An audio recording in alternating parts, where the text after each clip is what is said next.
Okay, so here's part two to the video. So I noticed in my last video, I said that I throw the application in the mail. I meant to say in the trash. You know what I meant. But anyway, um, let me go ahead and finish this off. So I just wanted to tell you, as far as the one-sided relationship, if you're with a man like this, who's a convicted felon and who has a criminal background, he has nothing to offer you. So which is going to put you in a predicament, in a place of being in a one-sided relationship, meaning you're going to be the only one doing everything for the most part. um I don't want you to be in a situation like that. I want to see you do well. I want to see you have someone in your life who can add value to your life. As we know, our relationships should be reciprocal.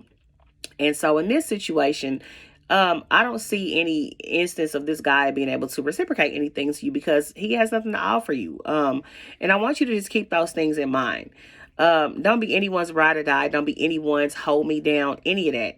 You can do better. I don't think that this is a good situation for you to be in. I think that you should probably go ahead and remove yourself. Since you asked me what I think, that's my opinion. What you do with it is your business. You asked, will he be able to get a job or an apartment? The answer is most likely no, because that's one of the questions that's asked on a job interview, and on a application, and on an apartment application. Have you been convicted of a felony? They're going to do a background check, and when those things pop up, baby girl, it's going to be a problem. As I said before, if the answer is yes to either of those questions, it's going to be an issue. So you don't want that. It's going to be a problem, and that's going to leave you to have to pick up all the pieces. Unless you want to be playing mommy, and you want to be the sole provider to a man for the rest of your life, I would recommend not getting in this situation. Okay, that's my 2 cents. Again, remember the 3 F's: family, finance, and future. Think about where he falls in those categories. Do you want to build a family with a man who's a convicted felon? Do you want to deal with picking up the pieces with a man who can't get a job, meaning that the load is going to be on you? The burden of the load is going to be on you. I wouldn't want to be in a place like that. I wouldn't want to be in a situation with a man like that, because what's going to happen is you're going to start to hate him after a while, and he's going to start to become the rottenness of your bones. And unless you want to experience that, don't do it. Future.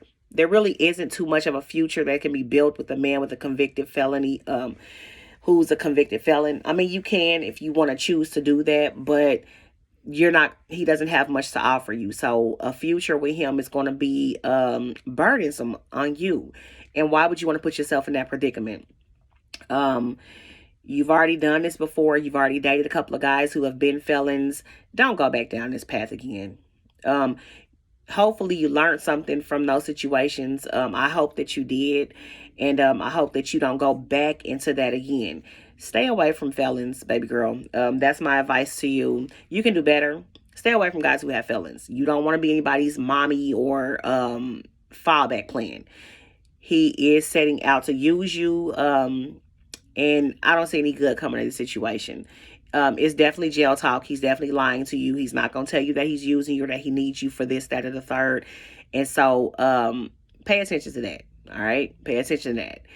Don't fall into this trap. I'm not exactly sure what you're expecting to be different from this outcome as opposed to the last 2 guys that you dealt with who were felons. I don't know. I don't know what you expect to be different. But you said you've dealt with 2. And now you're dealing with another one. You know, you kind of do the math with that one. Let's see. Another thing, when you're dating, stop talking so much.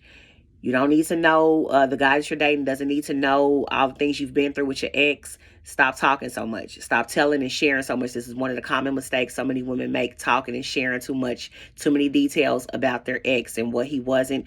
Because what happens is when you start to share too much, the new guy is taking mental notes. And now that's going to make